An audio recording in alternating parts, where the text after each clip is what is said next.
আপনি কি জানেন এই পৃথিবীতে রয়েছে এমন একটি পাহাড় যেটি জয় করার চেষ্টা বহু অভিজ্ঞ পর্বতারোহীরা করেছেন কিন্তু আজও জয় করতে পারেননি।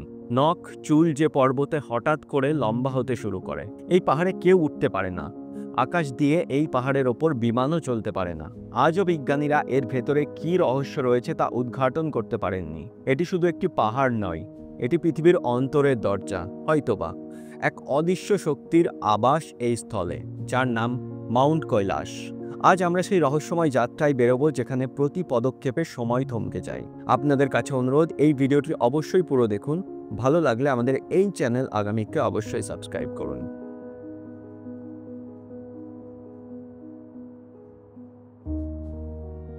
কিছু অভিজ্ঞ পর্বতারোহী যারা এভারেস্ট, কেটুর মতো বহু পাহাড় জয় করেছেন ঠিক করলেন এবার কৈলাস জয় করবেন। শুরুটা বেশ ভালোই ছিল, কিন্তু কিছুটা দূর ওঠার পর এক অদ্ভুত ঘটনা ঘটতে শুরু করে। তাদের নখ দ্রুত বাড়তে শুরু করে, চুল দ্রুত লম্বা হতে শুরু করে। তারা হঠাৎ করে যেন বুড়ো হতে শুরু করেন চোখের নিমেষে। আর তারপর কয়েক বছরের মধ্যেই সেই পর্বতারোহীরা মারা যান রহস্যময়ভাবে। 2001 সালে চীনের একটি হেলিকপ্টার হঠাৎ কৈলাসের ওপর গবেষণা করার জন্য গেছিল। সেদিন আকাশ পরিষ্কার ছিল, কিন্তু কৈলাসের ওপরের অংশে পৌঁছানো মাত্র আকাশ মেঘে ঢেকে যায় আর হেলিকপ্টার প্রায় ভেঙে পড়তে বসে। অবশেষে তারা প্রাণ হাতে করে ফিরে আসেন। চীন সঙ্গে সঙ্গে কৈলাসে ওঠা চিরতরে নিষিদ্ধ ঘোষণা করে।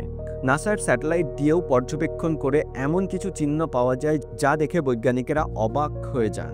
কেউ বলেন এখানে ভিন গ্রহীদের বাস, আবার কেউ বলে এটা দেবতার আবাস। মাউন্ট কৈলাস শুধু একটি পাহাড় নয়, এটি যেন প্রকৃতির হাতে একা এক নিখুঁত ধাঁধা। পৃথিবীর বুক চেয়ে 4টি মহাপ্রবাহিত নদী যা চারদিকে বয়ে গেছে। উত্তরে সিন্ধু, দক্ষিণে কর্ণালী, পূর্বে ব্রহ্মপুত্র আর পশ্চিমে শতদ্র। এই পাহাড় থেকে 4 মহাদেশের প্রাণ কেন্দ্র জন্মস্থল হয়েছে। বিস্ময় এখানেই শেষ নয়, এর পাদদেশে দাঁড়িয়ে আছে যমজ 2টি হ্রদ, মানস সরোবর ও রাক্ষসস্থল। মানস সরোবর মিষ্টি জলের এক স্বর্গীয় হ্রদ। এই হ্রদ এতটাই বিশুদ্ধ যে স্থানীয়রা মনে করেন এখানের এক ফোঁটা জল পান করলে আত্মা পবিত্র হয়। এই হ্রদে কখনো বরফ পড়ে না, এমনকি 0 ডিগ্রির নিচে নামলেও এই হ্রদের জল বরফ হয় না। অন্যদিকে রয়েছে রাক্ষসস্থল, তার নামের মতোই অভিশপ্ত এই হ্রদ। এখানকার জল লবণাক্ত, তিক্ত, জীবনহীন। কোনো মাছ নেই, কোনো উদ্ভিদ নেই। স্থানীয় কিংবদন্তি বলে মাঝে মাঝে এই হ্রদের জল রহস্যময়ভাবে কমে যায়, আবার মাঝে মাঝে কোনো কারণ ছাড়াই হঠাৎ করে এই হ্রদের জল বাড়তে শুরু করে। এরপর আসে আরও কিছু অদ্ভুত ঘটনায়। এই পর্বতের দক্ষিণ ঢাল যেখানে সূর্যের আলো সব থেকে বেশি পড়ে, সেখানে বরফের পরিমাণ উত্তর ঢালের তুলনায় অনেক বেশি। প্রকৃতির নিয়মে যেখানে রোদ পড়ে সেখানে বরফ কম থাকার কথা, কিন্তু কৈলাস এমনভাবে এই প্রকৃতির নিয়মকে উপেক্ষা করে যা রহস্য আরও বেশি ঘনীভূত করে। বৈজ্ঞানিকেরা এই পাহাড় নিয়ে বলেন এটি অক্ষমণ্ডী, অর্থাৎ আকাশ এবং মাটির মিলন বিন্দু। এর অবস্থান এতটাই নিখুঁত যে স্টোনহেঞ্জ থেকে কৈলাস 6666 কিলোমিটার দূরে, আর উত্তর মেরুর সঙ্গে এর দূরত্ব অদ্ভুতভাবে সমানুপাতিক। এই পাহাড় যেন ভৌগোলিক নয়, মহাজাগতিক হিসাবেও এক কেন্দ্রবিন্দু। রাশিয়ান সায়েন্টিস্ট আর্নেস্ট 1999 সালে দাবি করেন কৈলাস একটি মানব নির্মিত পিরামিড। স্থানীয়রা বলেন রাতে 7 রঙের আলো এই পর্বত থেকে মাঝে মাঝে বের হতে দেখা যায়। শোনা যায় অদ্ভুত কম্পন এবং তরঙ্গ। গবেষণায় পাওয়া গেছে 5000 গিগাহার্টজের ইলেকট্রোম্যাগনেটিক তরঙ্গ এই পর্বতের কিছু কিছু জায়গায় স্পষ্টভাবে বোঝা যায়, যা পৃথিবীর আর অন্য কোথাও নেই। কৈলাস এমন একটি জায়গা যেখানে কয়েক ঘন্টা কাটানোর পর মনে হয় কয়েক বছর কেটে গেছে। কৈলাস পর্বতে ওঠার চেষ্টা করে বহু পর্বতারোহী তাদের অদ্ভুত অভিজ্ঞতার কথা বলেছেন। এই পর্বতে ওঠার সময় নাকি তাদের নখ দ্রুত বড় হতে শুরু করে, চুল দ্রুত বড় এবং পাকতে শুরু করে, মুখে অজানা ক্লান্তি এবং বার্ধক্যের ছাপ পড়ে এই পর্বতে ওঠার সময়। হঠাৎ করে অনেকেই পাগল হয়ে ছুটতে শুরু করে। এই ঘটনাটিকে বৈজ্ঞানিকেরা বলেন টাইম ডাইলেশন, সময়ের গতি পরিবর্তন। কিন্তু এই পাহাড়ে কেন এমন ঘটনা ঘটবে? বৈজ্ঞানিকরা এর পিছনে 3টি সম্ভাব্য কারণ বলেন। অতিমাত্রায় আল্ট্রাভায়োলেট রশ্মি।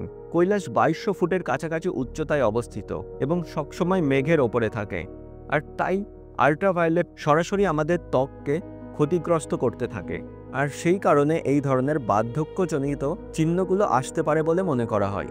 তিব্বতের সন্ন্যাসীরা বিশ্বাস করেন কৈলাস এক প্রকার মহাজাগতিক শক্তির কেন্দ্রবিন্দু, যেখানে প্রবেশ করলে মানুষের দেহ, মন, আত্মা এক অন্য মাত্রায় পৌঁছয়। কেবলমাত্র সময় দ্রুত হয় তাই নয়, অনেক মানুষ হাওয়ায় হারিয়ে গেছেন এই পর্বত জয় করার চেষ্টায়। কৈলাস পর্বত যতটা সুন্দর ততটাই আদম্য।